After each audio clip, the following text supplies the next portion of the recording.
কেমন আছেন বিআই সাহেব? বুকে বড় জ্বালা বিএন সাহেব। তাহলে তো মনে হয় বিআইয়ের গ্যাস্ট্রিকের সমস্যা। গ্যাস্ট্রিকের ট্যাবলেট খান।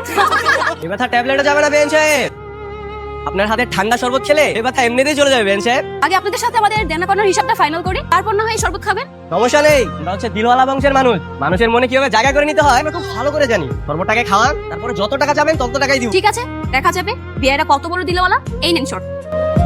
এখন বলুন আপনাদের গেটের ভাড়া কত? লক্ষ টাকা। এটা আপনি কি করলেন? সরি 1 লক্ষ টাকার কথা শুনে হঠাৎ করে আমার গ্যাস্ট্রিকটা বেড়ে গেল। 1 লক্ষ টাকার কথা শুনে আপনার হাওয়া টাইট হয়ে গেল? তো হবে না, 1 লক্ষ টাকা কি হাতের মোয়া নাকি যে চাইলাম আর পেয়ে গেলাম? আমাদের বোনা তো সস্তা না। 1 লক্ষ টাকা দেওয়ার ক্ষমতা যদি নাই থাকে তাহলে যেই পথ দিয়ে এসেছেন সেই পথ দিয়ে বাসায় ফিরে যান। আরে ভাই আপনি তো রাগ করছেন কেন? মাত্র 1 লক্ষ টাকাই তো, এর এমন কি? হ্যাঁ বেন সাহেব, আপনি 1 মিনিট ওয়েট করেন, আপনার টাকা আমি এখনই দিচ্ছি। না 1 লক্ষ টাকার কথা শুনে হুট করে রাজি হয়ে গেলে হবে? আমাদেরকে জিজ্ঞেস করবেন না? আর আপনি কে? আমাদের আত্মীয় স্বজনের মধ্যে তো কেউ না। আরে আত্মীয় না তো কি হয়েছে? হ্যাঁ আত্মীয় হইতে তো আর বেশিক্ষণ লাগবে না। শুনেন, এই যে আমার কাছে 1 লক্ষ টাকা, নকল টাকা আছে, সব হচ্ছে শুটিং এর টাকা। কি বলেন তো বলেন, আমি বরের কি হই? ভাই?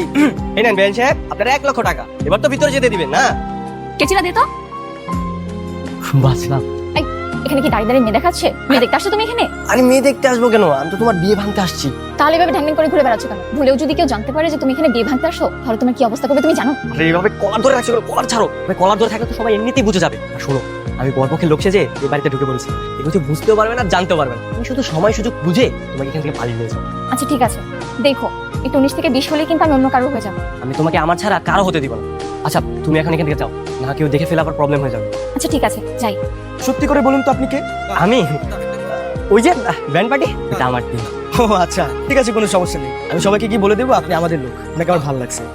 আচ্ছা ঠিক আছে। এই সাথে আপনি সব এই নেই, এটা আপনি কি করলেন? সরি বিআই সাহেব, আমি না খেয়াল করিনি। খেয়াল করিনি মানে? আমার ড্রেসটা নষ্ট করে দিচ্ছে, দেখছেন? আপনি ইচ্ছা করে আমার গায়ে শরৎ ফেলছেন না?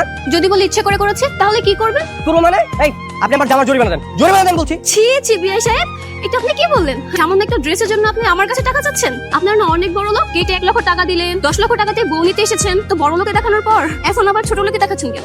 আপনি তো খুব ফাজিল একটা মেয়ে। সেই কখন থেকে দেখতেছি আসার পর থেকে আমাদের পিছনে লেগে আছেন।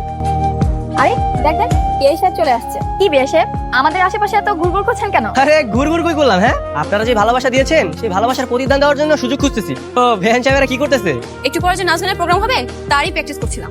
বাহ, বেহেন সাহেব নাচতেও পারে? আমরা আপনাদের মতো না, আমরা অলরাউন্ডার। চাইলে আপনি আমাদের সাথে জয়েন করতে পারেন। আরে কারে কি বলছিস? হ্যাঁ, গাদাকে দিয়ে কখনো হাল চাষ হয় নাকি? শহরের খোকা বাবুদের দ্বারা আর যাই হোক নাচ গান কখনো সম্ভব না।